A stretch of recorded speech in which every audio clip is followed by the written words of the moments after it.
Oke. Bismillahirrahmanirrahim. Assalamualaikum warahmatullahi wabarakatuh. Ya, berjumpa lagi kita pada pertemuan kali ini. Ya, tapi sebelumnya apa kabar semuanya? Alhamdulillah ya. Mudah-mudahan kita semuanya selalu diberikan kesehatan ya, dan tetap kita harus menjaga protokol kesehatan. Oke, baiklah, sebelum kita mulai, mari kita buka dengan lafaz bacaan basmalah. Bismillahirrahmanirrahim. Ya, kemarin pertemuan sebelumnya kita sudah membahas bagaimana terkait dengan konsep dan persamaan dasar akuntansi. Di sini kita akan melanjutkan terkait dengan menganalisis dan mencatat transaksi bisnis. Ya, kita lihat ya, seperti yang kemarin telah dijelaskan, ya, bagaimana siklus akuntansi itu, ya, mulai dari adanya bukti transaksi, jurnal, buku besar, neraca, jurnal penyesuaian, laporan keuangan, ada juga jurnal penutup sampai nanti ada neraca saldo setelah penutupan.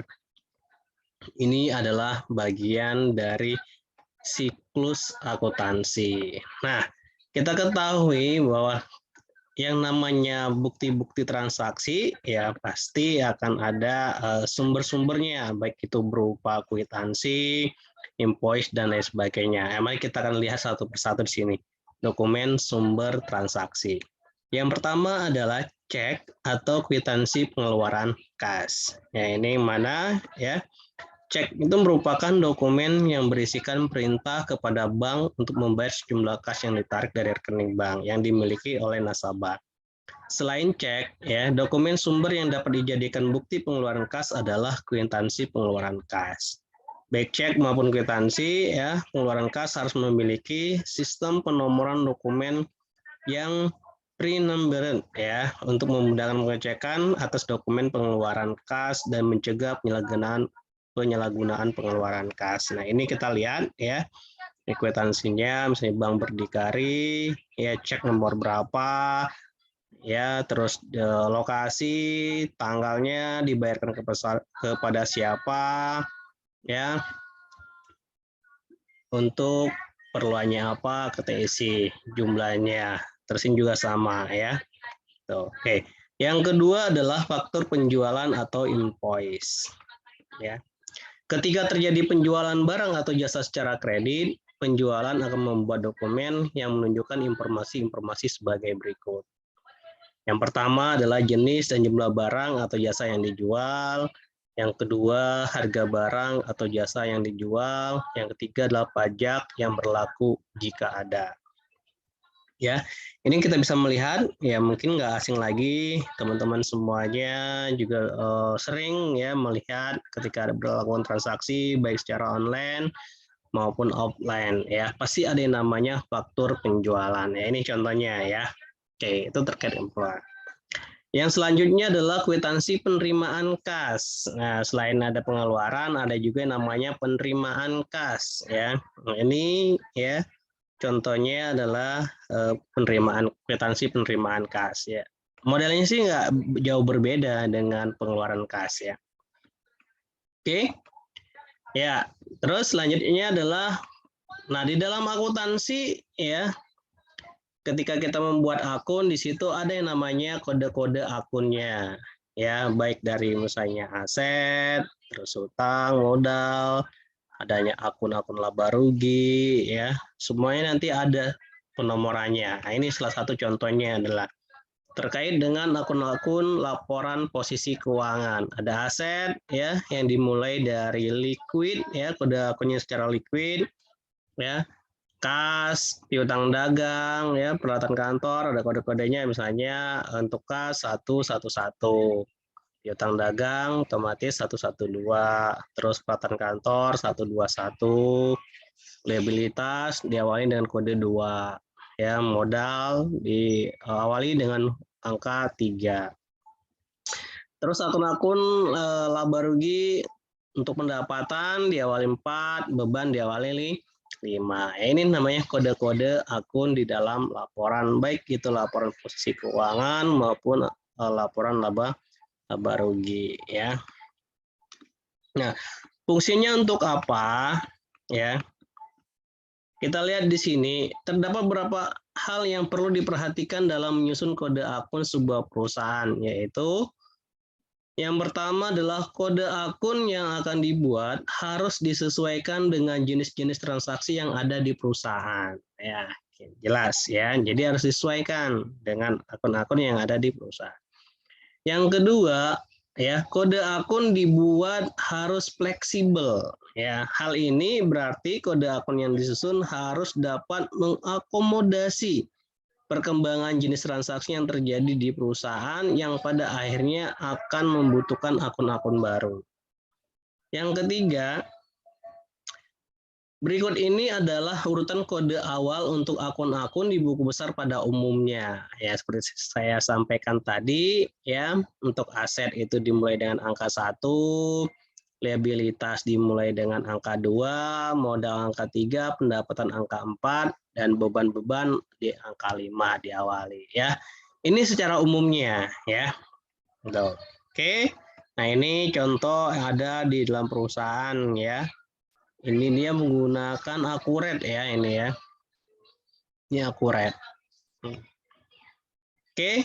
Nah, setelah kita melakukan transaksi, ya kita buat jurnal. Proses selanjutnya tadi adalah apa? Membuat buku besar, bukan jurnal lagi, tapi membuat buku besar. Nah, buku besar ini ada dua tipe ya. Bisa menggunakan akun bentuk sederhana atau dikenal dengan akun T maupun dengan 4 kolom ya secara lengkap. Nah, untuk yang akun T ini sederhana ya, bentuknya itu sangat sederhana banget. Nah, seperti ini. Jadi hanya seperti kayak huruf T ya, menampilkan posisi debit maupun kredit ya.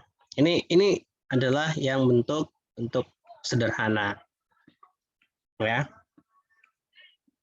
Nah, kita lihat ya, dalam pencatatan transaksi bisnis tersebut ya, apabila aset bertambah, dia posisinya ada di sebelah debit. Namun apabila dia berkurang ya, posisinya ada di sebelah kredit. Saldo normalnya adalah debit. Nah, ini harus kita pahami ya, apalagi misalnya teman-teman yang belum pernah belajar masalah akuntansi. Ya. Jadi konsep yang harus kita pahami adalah ya melihat saldo normalnya itu apa. Nah, tinggal nanti kita melihat lagi dia bertambah atau berkurang posisinya. Nah, ya, di sini bisa teman-teman lihat semuanya seperti kayak tadi aset ya. Kalau dia saldo normalnya kan debit, bertambah otomatis dia di debit. Kalau berkurang dia di kredit. Nah, liabilitas saldo normal dia kan ada di kredit. Nah, maka kalau misalnya dia bertambah ada di posisi kredit. Kalau berkurang posisi di debit ya. Modal ya. Modal juga sama, saldo normalnya dia kredit ya, bertambah kredit, berkurangnya debit. Nah, kalau misalnya prime ya, pengambilan uang tunai pribadi pemilik perusahaan ya, dia saldo normalnya adalah debit. Kalau dia bertambah berarti di debit juga. Kalau dia berkurang di kredit. Nah, jadi konsepnya seperti itu ya, yang harus kita pahami. Jadi kalau dia normalnya adalah debit, otomatis kalau dia bertambah ada di sebelah debit. Kalau berkurang dia ada di sebelah kredit ya. Jadi itu yang harus kita pahami ya. Oke. Nah, kita lihat di sini ya, dalam menganalisis transaksi itu ada 5 langkah. Yang pertama adalah ya, tentukan akun-akun yang dipengaruhi oleh transaksi ya. Contoh akun adalah misalnya kas, piutang dagang, persediaan, beban sewa, pendapatan, jasa, dan lain-lain ya. Yang kedua, tentukan kategori dari akun yang dipengaruhi oleh transaksi tersebut. Ya, apakah dia termasuk akun aset, liabilitas, prime, ya, pendapatan atau beban. Nah, ini juga harus kita lihat, kita tentukan. Namanya kita menganalisis nantinya ya. Yang ketiga, kita tentukan apakah transaksi tersebut menambah atau mengurangi akun. Nah, ya. Jadi harus kita perhatikan juga itu. Kalau misalnya menambah seperti apa, mengurangi seperti apa, yang seperti saya sampaikan yang di atas, ya. Contoh misalnya, jika ada menerima kas, ya berarti akun kasnya bertambah, ya gitu. Terus yang keempat, kita lihat ya aturan mendebit dan kreditnya, ya nanti seperti apa akan kita lanjutkan di selanjutnya, ya. Yang kelima, masukkan nilai transaksi ke dalam akun di sisi debit atau kredit berdasarkan aturan mendebit dan mengkredit. Ya, jadi itu yang harus kita pahami, ya. Kita ketahui dulu saldo normalnya apa. Nah, kalau bertambah apa, berkurang apa, ya. Nah, kita lihat nih contoh. Ya. Untuk menganalisis transaksi nomor 1, ya. Misal di sini. 1 Mei 2014, Bapak Anton menyetorkan modalnya berupa uang tunai sebesar 1 miliar secara tunai. Nah, untuk menganalisisnya apa? Yang pertama adalah ya, kan ada 5 nih, ya. Ya sebenarnya sederhana aja sih, mudah gitu. Kenapa? Dia kan menyetorkan modal secara tunai adalah 1 M. Otomatis yang bertambah apa? Ya pasti asetnya yaitu kas, ya.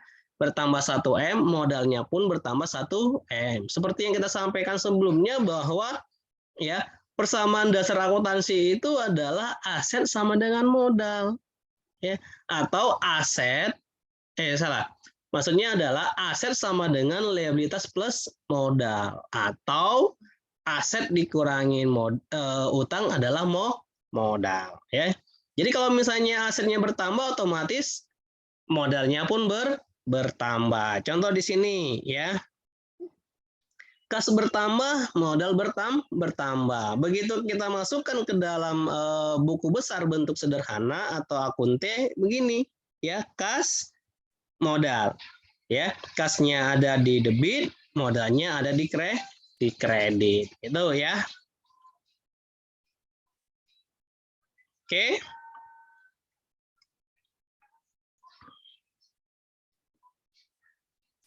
Oke, ini ya. Nah, ketika kita dari persamaan tadi, kita kembangkan menjadi jurnal umum misalnya, sama aja. Konsepnya tinggal memindahkan aja bahwa oh kas itu ada di debit, modal itu ada di kredit, seperti ini. Ya, ini namanya jurnalnya, kas pada modal, ya.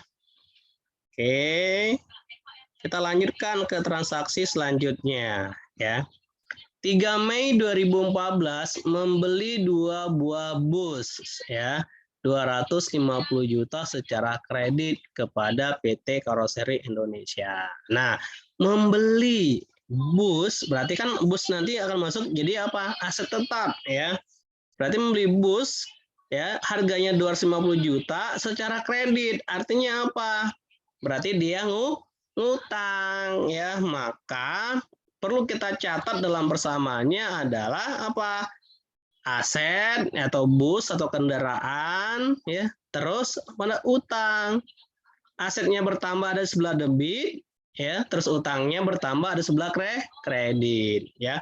Kalau misalnya kita masukkan ke dalam jurnal umumnya, tinggal langsung buat bus pada utang dagang atau kendaraan pada utang dagang. Sama kan semuanya seperti itu, ya. Mudah kan, gampang sekali. Terus kita lanjutkan transaksi selanjutnya, misalnya 10 Mei 2014 ya membeli alat tulis kantor, perlengkapan kantor seharga 1.500.000. Perusahaan membayar tunai 1 juta, sisanya dibayar seminggu kemudian. Nah, artinya apa? Di sini ada 2 transaksi, ya. Yang pertama ada dia membayar secara cash, sisanya ngutang, ya. Berarti yang perlu kita catat adalah apa?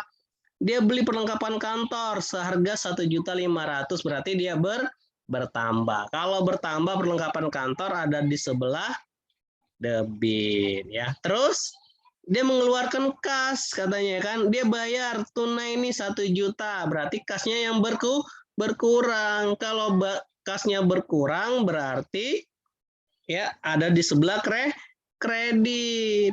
Terus apa lagi? Sisanya dibayar kemudian. Berarti muncullah utang. Berarti yang harus kita catat adalah perlengkapan kantor ya pada kas dan utang. Itu jurnalnya ya. Nih, kalau persamaan dasarnya juga sama, langsung kan. Perlengkapan kantor bertambah, kasnya berkurang, utangnya bertambah. Sehingga begitu kita buatkan jurnalnya langsung perlengkapan kantor pada utang dagang dan kas ya. Perlengkapan kantornya 1.500.000, utang dagangnya 500, kasnya 1 juta ya. Jadi seperti itu. Terus lanjut. 10 Mei 2014 membayar uang sewa ya, ruang kantor sebesar 2.400.000. Masa sewa dimulai sejak 10 Mei 2014 sampai 9 Mei 2015. Nah, dia membayar uang sewa ya, sewa ruang kantor dengan harga 2,4. Sewanya itu dimulai dari 10 Mei 2014 sampai 9 Mei 2015.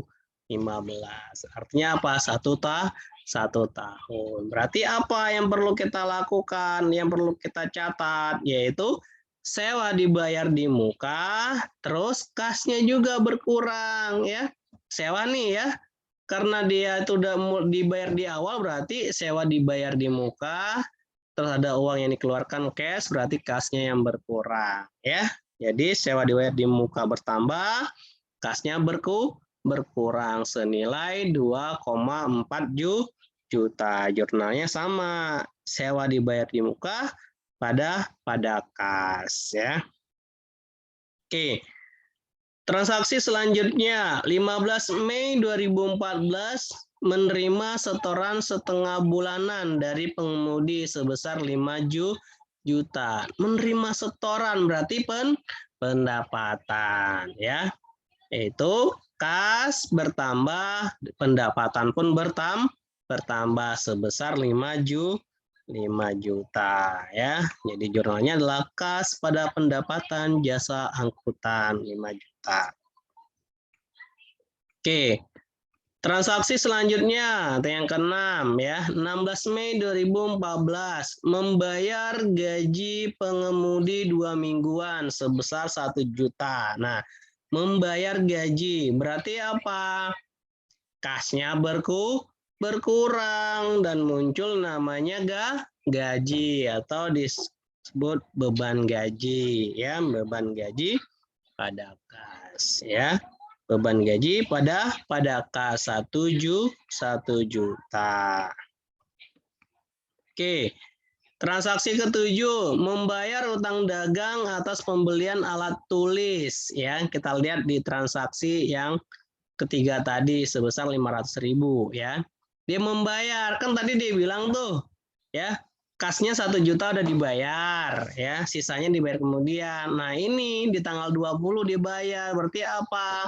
Utang dagangnya berkurang, kasnya juga berkurang. Berarti jurnal yang perlu kita catat adalah utang dagang pada kas ya. Oke.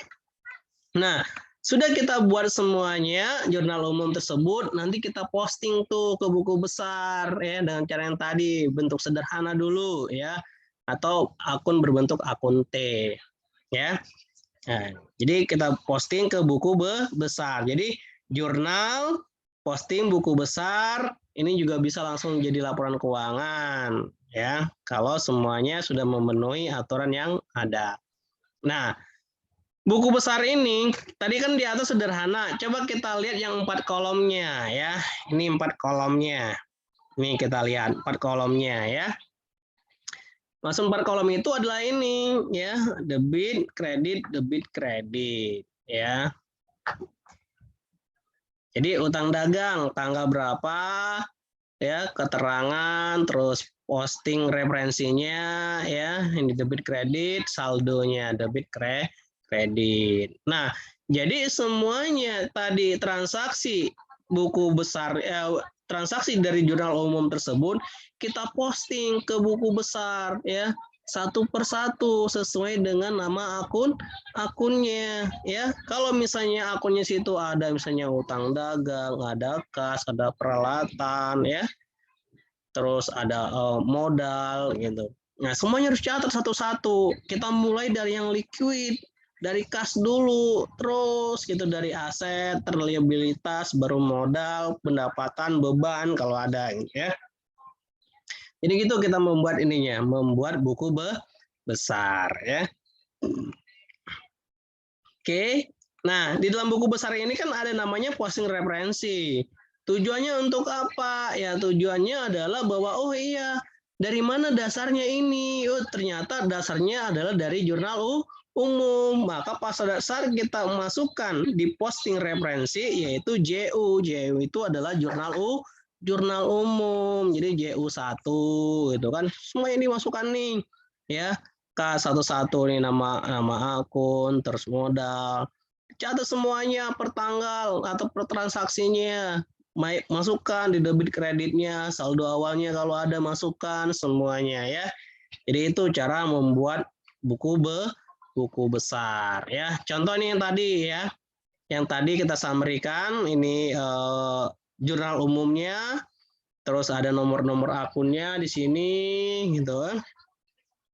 Terus kita posting ke dalam buku besar ya.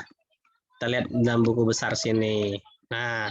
Nah, itu kita pindahkan satu-satu, mulai kas ya, modal, terus kendaraan gitu ya. Semuanya harus kita masukkan satu-satu ya. Tuh, oke. Jadi seperti itu ya. Nah, setelah kita melakukan posting ke dalam buku besar, dari situ kita lanjutkan membuat neraca saldo. Nah, jadi neraca saldo ini dari mana kita ambil? Kita ambil berdasarkan dari buku besar. Kan tadi buku besar kita buat satu-satu tuh ya. Nama akun, ini kan ada kas, terus bus, misalnya modal, beban gaji, contohnya. Nah, kita masukkan semuanya satu-satu di sini ya. Jangan lupa kita berikan judulnya apa, misalnya nama PT-nya atau perusahaannya, terus neraca saldo per kapan, per akhir bulan. Masukkan di situ. Kan semua akun yang ada di dalam buku besar. Kan ada kas, sewa, perlengkapan, bus, utang, modal, pendapatan, beban gaji. Kita masukkan. Nah, setelah itu kita sesuaikan lagi debit kreditnya, mana yang masuk di debit, mana yang masuk di kredit. Sehingga apa? Nanti ya. Nah, antara debit dan kredit ini harus balance semuanya ya, harus sama ya. Nah, apabila tidak ada yang sama ya, harus kita periksa kenapa ketidakseimbangan tersebut ya. Apakah kita salah meletakkan posisi dia debit atau kreditnya atau seperti apa? Jadi harus kita lihat lagi satu per satu ya. Oke. Nah, setelah kita membuat neraca saldo ada namanya jurnal penyesuaian. Kenapa dilakukan jurnal penyesuaian? Karena pada akhir bulan ya ada beberapa akun yang perlu kita menyesuaikan. Salah satunya adalah terkait dengan perlengkapan. Ya. Karena perlengkapan ini adalah sering dilakukan, setiap hari transaksinya, terkadang kita lupa untuk menginput perlengkapan-perlengkapan yang sudah kita gunakan, ya, sehingga perlu dilakukan penyesuaian. Jadi antara sistem dan di lapangan nanti jumlahnya atau totalnya sama, itu fungsinya. Ya. Terus selain itu ada lagi untuk menyesuaikan ya terkait dengan ya banyak lagi terkait dengan aset, kan ada namanya penyesuaian, penyusutan ya maksudnya. penyusutan di dalam aset tetap itu juga perlu disesuaikan. Terus adanya gaji yang harus dibayar, karena kan mekanisme gaji itu nggak semua perusahaan itu sama. Gitu. Kadang-kadang dia dibayarkan nanti di bulan yang akan datang, ya. Ada juga di bulan yang bersangkutan. Nah, kalau misalnya dibayarkan di bulan yang akan datang, otomatis kan dia punya utang. Nah, itu juga harus kita lakukan penyesuaian, ya. Oke, jadi itu. Jadi setelah neraca saldo, nanti kita akan lanjutkan ke dalam jurnal penyesuaian. Oke, sampai di sini dulu ya untuk kali ini. Kurang lebihnya mohon maaf. Nasunminallah wa qarib. Wassalamualaikum warahmatullahi wabarakatuh.